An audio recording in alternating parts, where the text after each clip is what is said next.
Hello everybody, and welcome into the Hobby Bar. This is Jason, and welcome. Today we'll be working on this thing, the Bloodwrack Viper that we were assembling last time. Gonna have to prime it up and get it going. If you do any hobby, feel free to jump in, get some stuff done. If not, that's cool too. Hope you get whatever you're doing done, or just have a chill time. First up, we need to prime this plastic. So this process is going to take quite a while since I'm brushing it on, and I'm going to be using some Monument Hobbies Pro Acryl White Primer. Decided to give this a shot because the Army Painter brush-on primer, which I was using before, while it works really well, I tended to prime my minis with Citadel Corax white spray before, so I wanted a white brush-on primer, and Army Painter's brush-on is light gray, but could use both of them together to get some zenithal if I wanted to, but I figured I'll just do a basic white prime over all of these and get it done. I really do like this stuff. Only real complaint about it is, for whatever reason, getting it out of the bottle there. It just sort of flows out a little too easily, in my opinion, but it's fine. It's about the consistency that you want it to be right out of the bottle and all that, so, or at least the consistency I want it to be, so I can't really complain about the flow if it's the right consistency, right? But it does kind of make a mess on the cap that you have to clean up, or at least I have to clean up every time. Maybe I'm not tilting the bottle enough or something. I don't know what's going on there. But yeah, anyway, need to white prime everything. This way it's all ready for the paint. Big thing with brush on priming, just need to make sure it doesn't really pool anywhere. You want it to be an even coat, not really like strong in some parts and weaker in others. So just going around with this old beat up brush. Kind of didn't want to use one of the newer Monument Hobby brushes while I was doing the primer, since I'm brush on priming. So, just in case this stuff got stuck to the bristles. But yeah, I'll be priming up all 4 different assemblies. I won't be priming the base yet, just because I'm not sure where the 2 halves of that base platter bit are going to be sitting. I'll have to figure that out when it comes time to start assembling the sub-assemblies together. Basically, once I get the underside of the coiled part of the snake that attaches to both of these, then we can get it assembled and figure out where it's going to sit and prime up everything else. But for now, I just wanted to get the primer onto this. I did notice this stuff dries about as quickly for me as the Army Painter brush-on primer. So, just need to keep working at it. A couple of coats and it's good to go. Even then, you may not need 2 coats. But general practice, 2 coats of stuff, perfect. Let's see. For me, the texture was sort of different to get used to. For the Pro Acryl White Prime. Because coming from like the rattle can and from the Army Painter brush on, this stuff for some reason feels a lot smoother, like to the touch. Not really sure why that is, but easy. The closest thing I can probably describe to it feels like frosted dice. I don't know if anyone's ever used that stuff, but it has that sort of feel, but it still feels really smooth. Like, it's a very different texture feel than I'm used to with priming, but it works amazingly from what I've used it on, so I'm real happy with this stuff. Yeah. If you kind of might notice on the palette, it kind of starts just spreading itself out too, so it's fine though. No big deal. today, a little bit different as well. Probably noticed the little 3x up there in the upper right next to the little fast forward thing that blinks to let you know it's fast forwarding. Did want to run this footage at 3 times speed. This way we can keep the playtime down. Because at 2x, which is normally what I was running it at, it was about an hour. And trying to keep these little episodes down on length. So that's the big difference with brush on priming though versus when you have a rattle can or an airbrush for the priming. It just takes a while.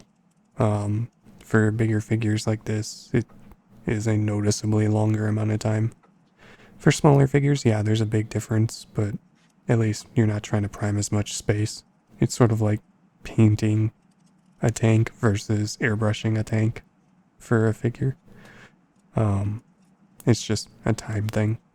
I probably could have used a wider brush head than this one. Probably could have used a Citadel large base or something like that with an actual like wide head instead of just a normal round tip for a brush for applying these, but I didn't want to do that right away just in case. This way I don't sort of start leaving blobs of this stuff everywhere in all of these recesses. So wanted to try to keep it relatively calm and as flat as I could, or as thin as I could by using the round tip brush, even though it just makes the process take longer. But yeah, there will be a clock wipe in here because silly me, guess the camera was having some issues, so it had to stop recording there, and I didn't notice right away. So there'll be a clock wipe when that happens in the middle of all this white prime, but at least we do get to finish this, and then we get a little bit of a couple of other colors before I looked at the time and said, this is a lot of footage, so probably should wrap it up here for now. Just getting base colors on. Yeah. But, yeah, I'll let the white primer continue on here. And I'll catch up with y'all here once we're done with the priming.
Alrighto. Here we are moving on to Citadel Mechanicus Standard Gray. That's right, prime it white just to paint it gray again. Need to get myself some gray primer for future projects with this army. But maybe not, since I don't know if I'll be doing a lot more stone stuff on them. Did want to apologize about sniffles. I didn't notice it until I was doing the editing for just how much I was sniffling while doing this. I had just had lunch and for whatever reason, nose was particularly runny then. But yeah, using this as the base color for the scales on the snake and the face because I want it to fit in with the rest of my army, which doesn't really have that red bloodish motif going on all over it. Though this is magical spell, so it would make sense for it to be red as well. But figured it'd be kind of cool for it to be the sandy kind of snake, similar to the Melusai scheme and Marathi and all that. So kind of wanted to leave it a sandy kind of magical snake that it gets summoned for my army, and then have the blood still be blood. So that's why we're painting it back to the standard gray plastic color. But yeah, we'll go ahead and work on getting these scales all grayed up, and yeah, I'll catch up with y'all here in a little while when we move on to a different color.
Alrighty, here we are moving on to Citadel Khorne Red.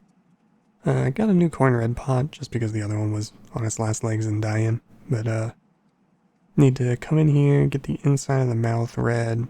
I do base coat the tongue red. I'm thinking either a purple or a dark black color. But I'm not sure which route I want to go on the tongue of the magic snake. But this is Khorne Red with some Merlin's Magic Medium in it.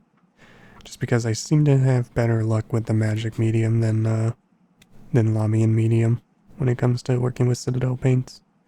Not quite sure why that is exactly, but it is. And I swapped over to a number 2 brush here for some of the small details, getting into the mouth and all that, and then I just keep using it for the blood that I start working on. Just because it is a smaller brush, but it's not super small. It's not like a size 0 or 00 where it's real tiny and the paint will just dry on the brush before I can even do anything with it. But yeah, we'll go ahead and go around, get the eyes, get the gums, start doing some of the blood drips coming off of the snake. Get the inside of the mouth, the tongue, all that stuff in this Khorne Red. Just base coat it all. Figure give it red eyes for the snake, just because the body's gonna be the earthy color, and it can be a magical blood-eyed snake, or whatever. And that'll be kind of fun to figure out and work on. And then figure out what we'll do with everything else. Get everything all coming together. But yeah, I don't think there's really much else to talk about here for the Khorne Red. Just gonna be going around building up the layers for the nice base color over the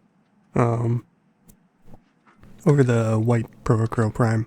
But yeah, next time we'll be starting off with the Khorne Red probably, just to keep getting all this blood drips done and get everything base coated at least, and then we can move on from there into getting the scales done and everything. But anyway, we'll figure that all out next time.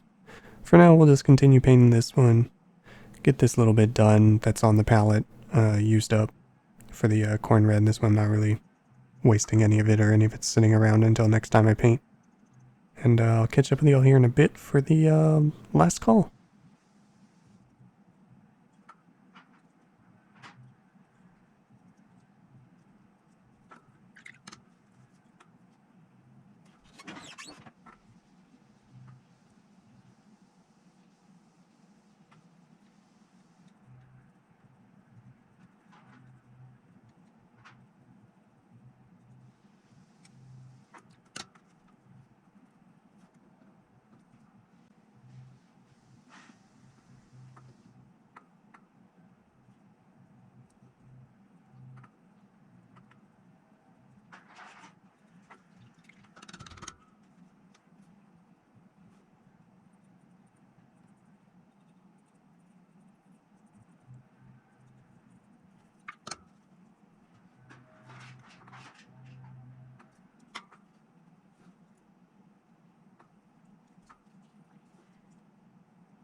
Alrighty, last call everybody. Last call. So, figure just start off showing the little bit of gray that's been put onto this part. And then can transition and add in the part of the snake that's going to be sitting on this. But yeah, just getting started. Got a lot of stuff to cover on it. So I probably could have used a bigger brush, maybe a medium base brush from Citadel or a Citadel large base, but yeah, no big deal. We're getting stuff done. Taking my time, taking it easy, and just gonna chug along through this. If it takes a little longer to do, that's fine too, no big deal. Anyway, hope you all enjoyed, and catch you all next time maybe. But as always, have a good one out there. Take care.